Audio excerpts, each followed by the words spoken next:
serious party anxiety this week, thinking that there will be 0 people here. So I'm just delighted to see so many familiar faces. So it means a lot to me. So thank you guys, especially you kids. Thanks for coming. So okay, as far as like format, I think we're going to do a bit of a reading. So I'm going to read some of the pages from the book. We'll see how many we get through, and then my husband Brian is going to ask me a couple of questions, you know, behind the inspiration and things like that, and then I'm hoping that I can invite Faith and Yulia up to, they're both featured in the book. They allowed me the privilege of sharing their immigrant story, so I'm hoping that they will come up and I can just ask them a couple of questions. So that's kind of how things are going to go. Has everyone had a chance to see the book? Yeah, so there's copies at the back. And I guess the biggest thing for me is that a portion of the profits are going to go to 2 immigration non-profits that are doing amazing work in the space. Carla, one of my colleagues, is here, and I know, I'm sure you probably know the work that the American Immigration Council does. In addition to, there's the non-profit called I Am an Immigrant, and I Stand with Immigrants, and so they really promote positive stories of immigration, and kind of that's really the idea of the book as well, is to just try to direct the conversation in a way that we haven't, you know, that maybe kind of counteracts some of the negativity that we see at the moment. So here we go, guys. Are you ready to hear some of the book? Yeah! So I think you guys have this book at home, right? So have you read it already? Yeah, amazing. Okay. So, in a country so great, with mountains so tall, was born a dream for one, for all. That dream is known throughout the land. The American dream, yeah, a dream so grand. Immigrants come from countries far to dream their dreams beneath American stars. Let's see who's here in this great place, what dreams we share in the United States. Just like a little bit about this page, I thought it was interesting that there are some kids that don't actually know what the word immigrant means, or they haven't heard that word at all. And it was somebody that I knew who, child was like 7 or 8, and when I was reading the early version of the book to him, he's like, what does that mean? And actually his dad was an immigrant, and a lot of people in our community were, and so I just thought it was kind of surprising. You're not really sure how much awareness kids have, but I think it's a good opportunity to maybe have that discussion with them and kind of explain what an immigrant is.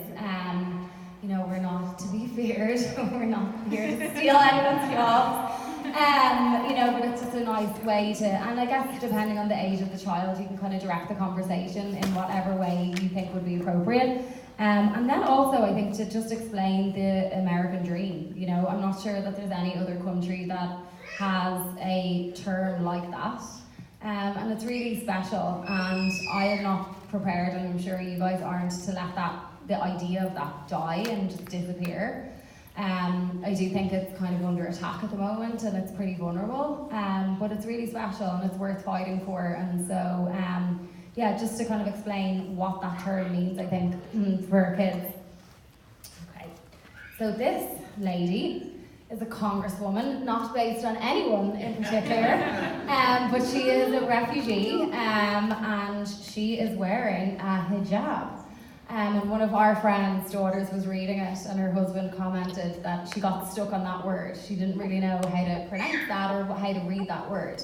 And again, it's probably not you know, depending on what, you know, religion is in your home, or it might not be something that your kids are exposed to that word, and kind of and it's a good opportunity maybe to have those conversations, that people come from all other places and kind of pray to different, you know, people and just have a different way. So yeah, I just thought that was interesting. Also, in the story, Aya is from Syria, which is particularly important to me, given a lot of the advocacy that we did around the travel ban. So for those who don't know, I was one of the first attorneys at O'Hare during the travel ban, and remained as like the on-call immigration attorney for about 6 months. And our firm, Alex is here. Actually, everyone from the firm, if you want to raise your hand, thank you guys for coming. Sorry, I'm going to embarrass you. But Alex had just started with us as a law clerk. She was the first year student at Chicago Kent, my alma mater, and I said, hey, so you've got the job. How do you feel about suing the president? She's like, I'm down. Yeah, where do I sign up?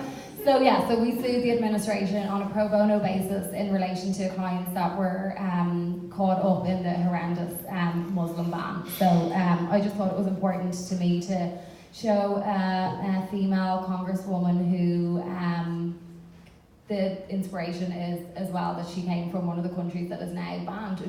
Syrian refugees are not really able to come to this country anymore as a result of the current policies. So that's Aya. Rosita is here. She is a dreamer. So does everyone know what the term dreamer means? So for those, so dreamer is somebody, guys, you might not know this, so someone who came here as a baby. And all they want, I know, Anna's like, what? So I'll read about Rosita. So Rosita, our friend Rosita, is a passionate teacher. Her dream is big, so she's known as a dreamer. Came here as a baby, her family works hard. They dream together and dream of getting green cards. This is really special because I know a lot of dreamers, and actually a lot of them, some of them have travelled to Washington DC with us to lobby on Capitol Hill. At the moment, the Supreme Court is considering the DACA case, and it's really important that I think people think about what that means. And the fact that there are 700,000 people who have really known no other home than here. And just yesterday I was talking to a reporter who just had a question about basically the threat of deportation for some of these dreamers that is actually happening, despite maybe assurances from the administration to the contrary in that Supreme Court case. So this is something that's obviously pretty topical. And look, I think if anyone's interested in kind of taking action, this would be a good thing to think about because we don't know what's going to happen with the Supreme Court case, but what we do know is that really Congress should have acted long before now. So it's a good opportunity if you are so inclined to, hi guys, welcome, to kind of, make those calls. Alex, I'll give a plug for your favourite app, ResistBot, is that right? Yeah. Where you can kind of contact your member of Congress about things like that. So, okay, here's Bob and Antonio. And families, right? Kids know that families come in all different shapes, sizes, colours. It's some people have two dads, some people have two moms. That's a conversation that I think is nice to have with kids as well, just depending on this microphone sounds like. Anyway, so Antonio moved here because he was born this way. He and Bob celebrate Love is Love on their wedding day. Their American dream is for equal rights, to love one another without judgment or strife. There are a lot of people who can't love who they want to love in the countries that, in their home countries. And we do see immigrants coming here, and I guess that's the beauty of America, is that you do have those freedoms to have equal rights. And so, again, it's something that I think can be pretty vulnerable, but there's an opportunity for us to kind of speak on that. Faith, there you go. This is Faith's story. I'll call her up afterwards to talk about this. So Faith is my sister-in-law, so my brother's Ray's wife, and this is Faith's story. You also know our neighbours Perry and Sadie. They dreamed a dream of a miracle baby. That baby was born in a country far away once Faith was adopted with her family shoot today. I'll try not to cry because that's just a really special story, and Faith and Ray have little Sebastian who's here with another baby on the way, and so yeah, that one is, I made it without crying through that, so I'm impressed. Yulia, this is your page. We're going to bring Yulia up. So Yulia, I have to show you this. So this is images from Yulia's artwork. So she is an incredible artist who has an amazing story, and she's just such a lovely person, and I'm so honoured that she's our client and our friend. And I'm so thankful that you're here tonight. So meet Yulia from Russia. She is an artist extraordinaire. Her dream is to have her paintings shared. With the freedom to paint without any troubles, her American dream has ended her struggles. I think it's important to think about Yulia's painting and the freedom that she has to paint whatever she wants here. That's not the case in Russia. And we're just, now I'm definitely gonna cry. We're just so proud of you, Yulia, and I'm so honoured that we had a part in your American dream, and I'm just so excited to see how bright your future is. So thank you for giving me that honour. So I'm excited to talk to you in a little bit and to hear what you think. So there's lots more pages. You guys can pick up the book and kind of see. I'm not going to go through it all, but this one is representative of the migrant families that are coming here to the US today. Families travel far by day and night, fleeing terror and violence. It's a dangerous plight. They seek shelter and refuge at America's door, like generations of immigrants that have come before. I wanted to really touch on the parallels between the migrant families that are coming today and of generations of immigrants. Unfortunately, I feel like sometimes that gets lost with future generations, with some people. I am particularly offended as an Irish immigrant, one that has like a huge amount of privilege, to see just the lack of recognition that other people, they look at the migrant families coming today and see zero parallels to their families.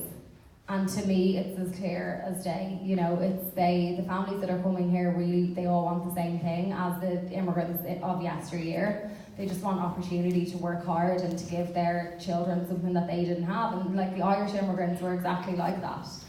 They were not educated, they were fleeing, whether it was, kind of famine or, religious persecution, and they came here. And they've done really well because they got opportunities, and now they're in police force, you go to, any function of lawyers here, and so many of them are Irish American, judges, everything. And I just think sometimes people need a little reminder that we're pretty similar to the immigrants that are coming now. And it's a shame that we do need to make that reminder, but we do. So, okay, last page that I'll read. There are many people in this land of hope and dreams. Does anyone recognise that song lyric? Bruce Springsteen. Yeah, there's like 3 hidden lyrics. The editor wanted to huh? You pay copyright? No, you don't have to. I did research that. Yeah, I was like in a cold sweat at night going, can we do this? Because Lady Gaga's born this way and this. And there's let me see if you can spot them. But the editor wanted to change this. She's like, she's amazing, but Nina, she's like, can we just, this land of hope, she put, and I was like, Nina, no, that's not a Bruce Springsteen reference then. I was like, hard no on getting rid of that little line. So anyway, there are many people in this land of hope and dreams, united and strong as the Lady of Liberty beams. We look not to build walls, but to make tables longer. We gather side by side because diversity makes us stronger. And to me, this is the America that I know and love. People of, this is what happens when immigrants come to the US. They have friends, they're friends with other immigrants, they're friends with Americans, it ends up, this is what our courtyard in our apartment looks like. People are from all over and it's amazing, and it's just a great experience for our kids and for, just to have that mix of culture and everything. And so that's what I see when I think of America and of the American dream. And so yeah, I do think it's pretty fragile. So we need to protect this so that America keeps looking like this. So that's the book. Brian, can I ask you to come up? Poor Brian got roped into this at the last minute.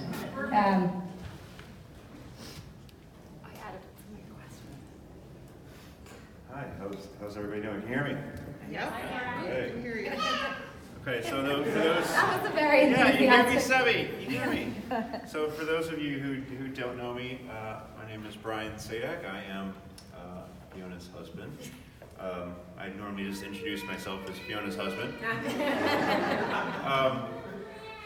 you know, Fiona does a lot. She does a lot of lobbying. She does presenting, you know, traveling to DC and to Ireland and Florida for conferences and.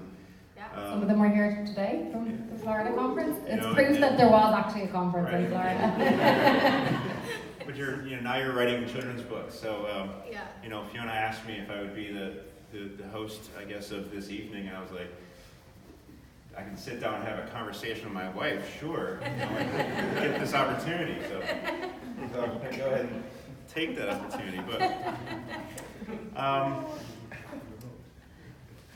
okay, so have you always wanted to be an author?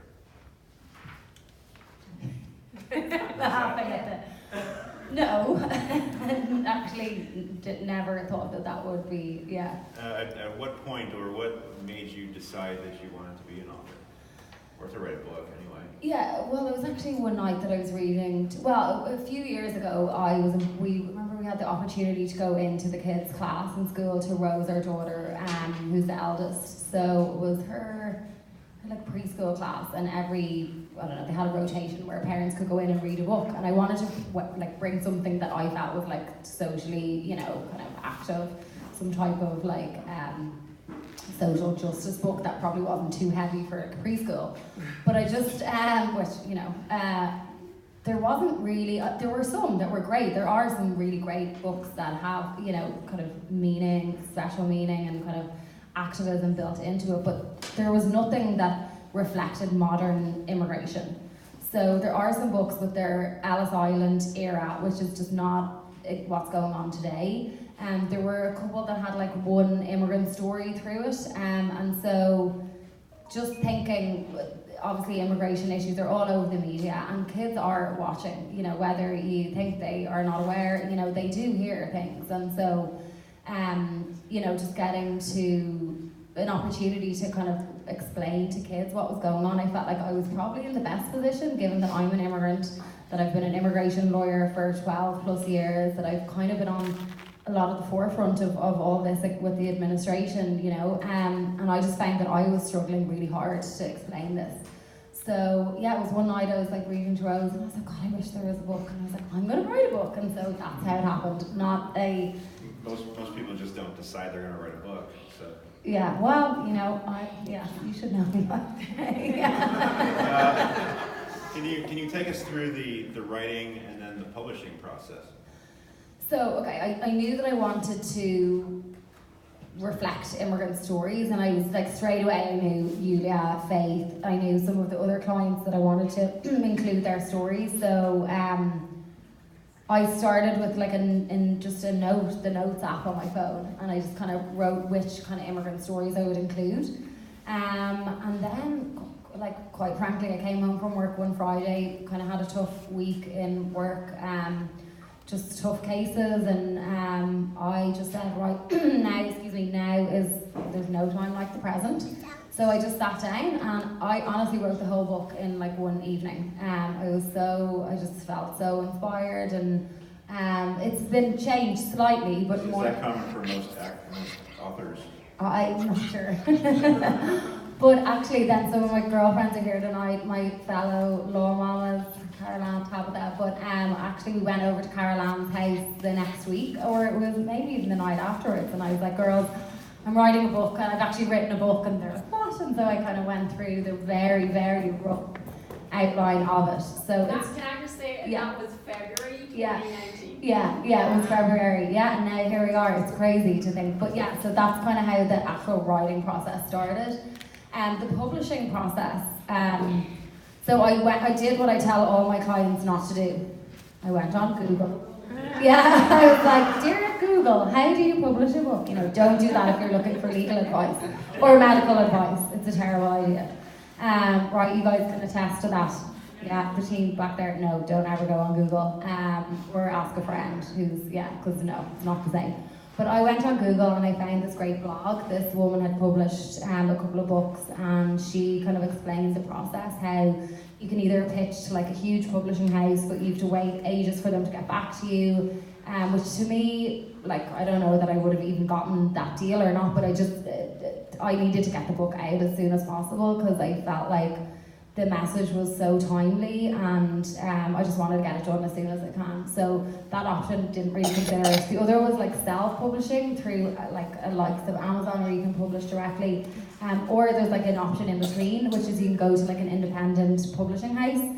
And so that's what I did. And so I found Mascot Books, and it was just an amazing experience. They matched me up with an illustrator based on, they sent me a whole bunch of portfolios, and then I found Trimley, and she's just incredible. And I had like a very distinct image of the style of the book that I liked and what I wanted. And so she just totally fit the bill. She's based in Italy. She was like passionate about, she was really passionate about just the idea and the message of the book, and so Nina, the editor, was amazing, and just it was a wonderful experience. So yeah. So to reiterate, it takes one day to write a book, and then you just Google how to publish it. Yeah, that's right. In a nutshell, that's it. Is there anything that you learned while writing Our American Dream that might be helpful for other would-be authors? Well, you've just summarised it there. So there you go. Just take out your phone, open up the notes app, just start writing, and go to Mascot Books. No, I think what I learned is that there are some. I think that there's a lot of opportunity for people to write books about like causes that are dear to their heart, and maybe things that like you didn't feel like were relevant. Like a friend of mine, a Jewish law mama, was saying anti-Semitism. Now that's obviously reared its horrendous ugly head, and I feel like there could be an opportunity to try to explain that to children. Like, how do we explain, like she said, I thought that was gone like many years ago, and now it's not, and it's like it's a new era of all that. So, you know, I just think if it is something that you're passionate about, that I'm sure, you know, I would be happy to talk to you about it. But yeah, just notes and then Google, so. One page in particular towards the end says, I love the page that says, we look not to build walls, but to make tables longer. And even looking at the cover, you can see the cast of characters is extremely diverse. What was it that made you want to write a children's book about diversity and inclusiveness? So, I mean, like this picture, like I said, represents the America that I know and love so much, and clients that we work with. So I wanted to kind of symbolise them and show all of those people in the book. Like, I think that unfortunately at the moment there's been a dehumanization of immigrants, and as a result of that, you know, people are treating immigrants in ways that people probably would never have dreamed, like ripping, you know, taking children from their parents and literally putting them in cages and things like that, and like the trauma of family separation will continue not just through the child's life, but from into generations and beyond. So I just felt like there's been, I think, people don't know how to empathise with, some people don't know how to empathise with immigrants because they've just been dehumanised. So I wanted to kind of put the human element back into the immigration story, and really, like, anytime I'm interviewed about, you know, whether it's DACA or deportations, and everyone wants to know about statistics, and it's like 700,000 DACA recipients, 80+% of them were employed, and or, you know, I know those statistics and use them as well, but it's like, well, 100% of them are human beings, right? These are people that we're talking about. They're not just numbers, and these are people's lives, and it's really, so that's why I wanted to show all the types of immigrants that I see coming to America, and that deserve to be here as much as anyone else, and so that's kind of the goal. So. Yeah, and I tend to think too that most Americans probably are so far removed from that immigration process that you know, it's been generations since their ancestors have been here. So I think it's a good idea to kind of bring that conversation back in. Yeah. Yeah, I mean, if I had a dollar for every time someone said, "But my parents did it the right way," you know, it's like seriously. You just need to look at when that was and see was there a wrong way then, or even if these people are, you know, look, I think again, it's like, where's the humanity kind of in this? And so, Can you tell us a little bit, we went into it when you were reading the book, but can you tell us a little bit about the book's specific characters, and some of them are even here tonight? We mentioned Faith and Yulia. Can you talk about what was it behind them that inspired you to create these characters? Yeah, well, I'm going to talk to Faith and Yulia, and I kind of mentioned a lot of them already. And Juma is based on, so that's like the little boy from Tanzania that's trying to come here to play soccer. So that's based on a client. Karima is based on a tech startup. So they're all like based on clients or friends or family. So. What about the Martin Luther King page, the Sioux Reservation, the migrant families? Can you give us a little information about those? Okay, so I think we talked about the migrant families, the MLK Junior page and the Sioux Reservation. I mean, I think a lot of times people say, oh, we're all immigrant and everyone's an immigrant. And it's like, well, people who are descendants of slaves do not consider themselves immigrants. And so I think it's important to recognise that in the story as well, a piece of the narrative. Also, you cannot talk about immigration without talking about Native, Indigenous people. And there's a lot of shirts that I've seen that's like, no one is, I'm not even going to use the I word, but on stolen land, and it's like they are still fighting for basic rights like water, and that was a page that I struggled with in a way, because I knew that I felt like I had a bit of knowledge, but really not enough at all. So I didn't want to do anything or say anything that would be in any way offensive. So I tried really hard I spoke to a professor of Native American Studies to try to, make a representation that was respectful of that. And so one of the amazing things that she told me was that generic representation of Native Americans is actually very harmful. So to pick a tribe, to speak to a particular issue and not just classify all Native Americans as the same people. And so I learned a lot from that, and that took me quite a while to get that, to make sure that what was in the book would be something that hopefully everyone would be proud of. And so, and then again, it's a lot of the illustration and kind of criticism of a white author portraying Native as that it's costumey and things so I just wanted to make sure that it was authentic as much as I could. So that was kind of the motivation for those pages.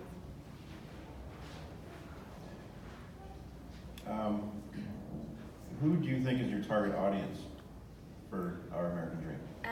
Okay, so obviously it's a children's book, but what is surprising is that it's actually, a lot of people are buying it for adults and for people who are concerned or just socially aware. I've been signing books as the orders are coming in, and it's been pretty emotional to kind of see the inscriptions, that people are, because you can personalise whatever you want me to sign it for, and so that's kind of what I've been surprised about. But look, the goal is to try to get it read by as many kids in as many places as possible, to get them thinking about immigration in a positive way at a young age. I feel will hopefully result in us never ending up in the place that we're in today, because many things went wrong, I think, to get us to this point. So look, hopefully I would never have become an immigration attorney if I wasn't an eternal optimist. So I have a lot of hope that this generation is going to do things better. So so that's the goal really, is to get as many kids to read it as possible, and then to be able to donate as much as I can to the two nonprofits. Very good. So we want to get kids interested in this. We know that Yulia has been mentioned here, and she's an incredible artist and has a lot of her work portrayed in here. But I don't know if everybody knows this, but we have a budding artist also featured in the book. On Rosita's page, there's a little picture of a drawing of a little girl, and that was actually drawn by our Rose. So, yeah. So she is featured in the book. Sorry, Yulia. Yeah. But oh yeah, and on Yulia's page, the illustrator used Yulia's images to recreate them on, so the images that you see on Yulia's page are actually representations of her actual work. There's some other parts of her work around. We have some printouts. She's also, I'll give a shout out to the show at the end when we get to talk about that. But yeah, so the images of Yulia's art is actually her art, and her Instagram and everything is amazing. So yeah, we'll give that a shout out. Okay. And we'll talk to Faith and Yulia later on, but do you know what some of the others that were inspired by this book might think about maybe how they're portrayed in here, or have you reached out to anybody? Yeah, I have. So Rosita is actually based on a girl by the name of Belen Sisa. She is a dreamer. She's so courageous. She's unreal. Like, you can see the stuff that she's done. She does so much like activism, interviews, media stuff. She's now working for Bernie Sanders and his campaign. She's his Latina press secretary, her communications director. And so I had kind of connected with her online through a lot of like media stuff, and I randomly, like, I do, hey, this is a bit random, but can I call you about something? And people are like, oh, okay. So anyway, I said, listen, I'm writing a children's book. I really want to feature dreamers, and I'd love to base one of the characters on you, if that would be okay. So, you know, she's not a teacher, but it's kind of loosely based on her, and the image is based on her. So then I signed a copy of the book, sent it to her. I think Bernie is getting one soon, or has gotten one as well. And just like, I know that she's delighted by it, and so yeah. I don't know everyone else, but I'll have to grill them to see.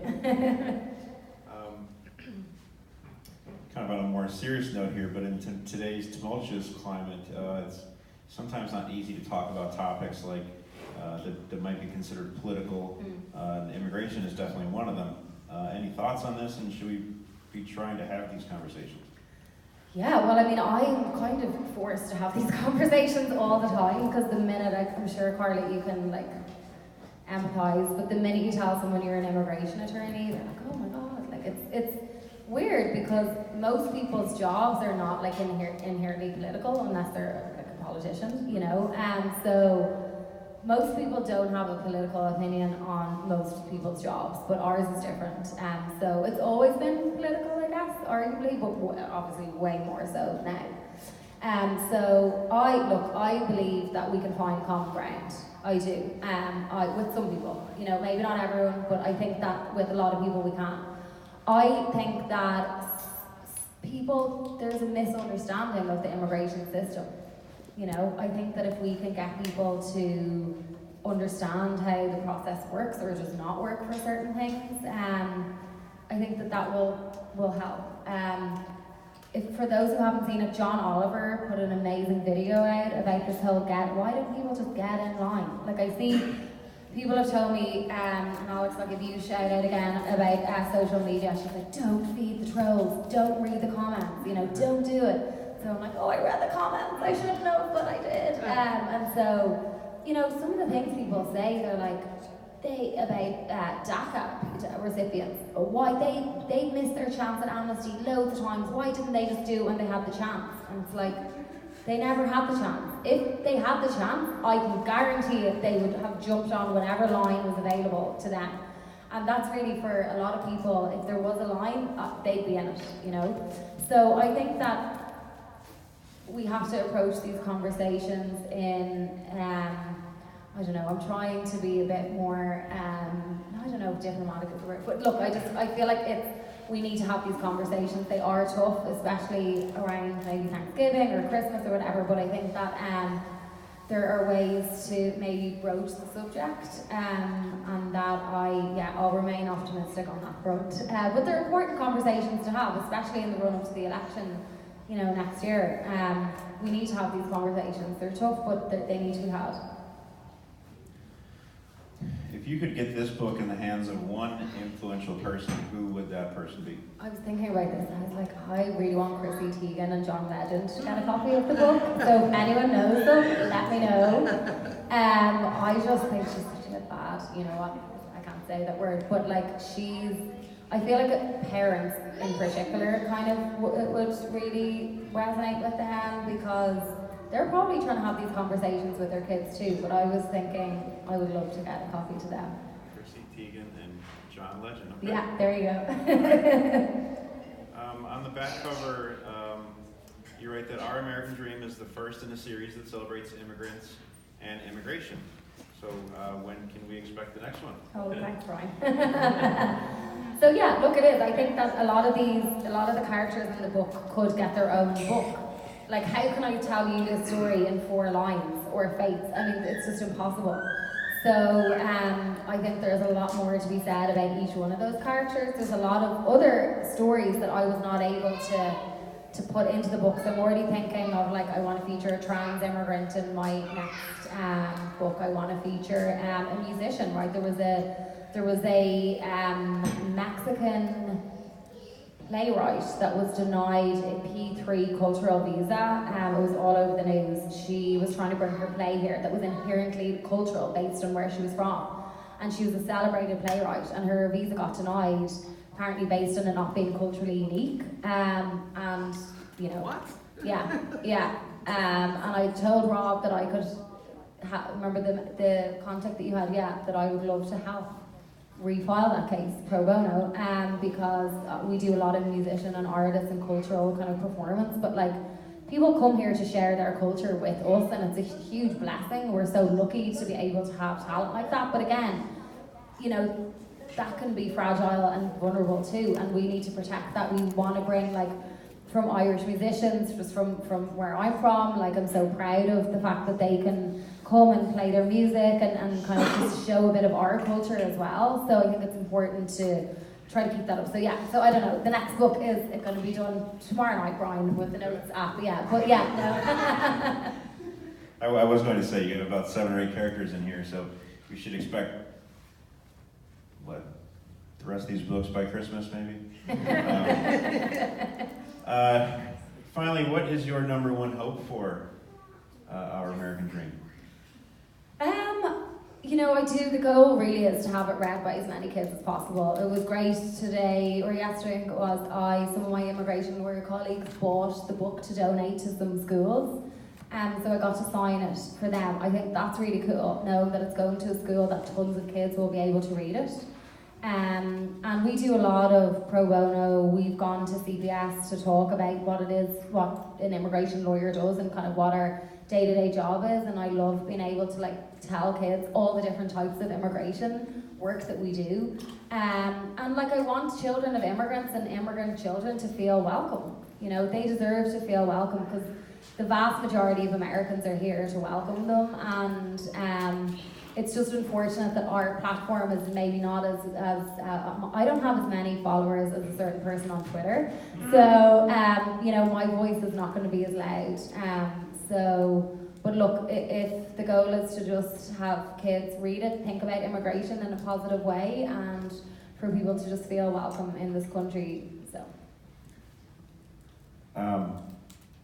How can everybody here get a copy of this book for our loved ones and our not so loved ones? Oh, not so loved ones. Yeah. Okay, so we're going to sell some of the books tonight. It is, it's about $18, which includes tax and all that, and like I said, a portion of the proceeds are going to 2 non-profits. It's on the website, which is ouramericandreambooks.com. It is also, so this is technically in the pre-release stage, so the official release date is not until January 21st, and then you can pre-order on Amazon, and it will ship directly from Amazon on the 21st of January, but obviously I can't sign it if it's going from there, which is fine, and obviously if you've Prime you can get the free shipping and all that, but otherwise I'm doing a reading, like a story time in Volumes Book Cafe, I think it's on Milwaukee on December, I think it's 21st, the Saturday, but the website anyway has a list of events, and it also has its own Facebook page, so yeah, lots of ways, but anyway, I'm just delighted that people are here and got to listen to the spiel, so yeah. Julia and Faith, do you guys want to come up? Yeah?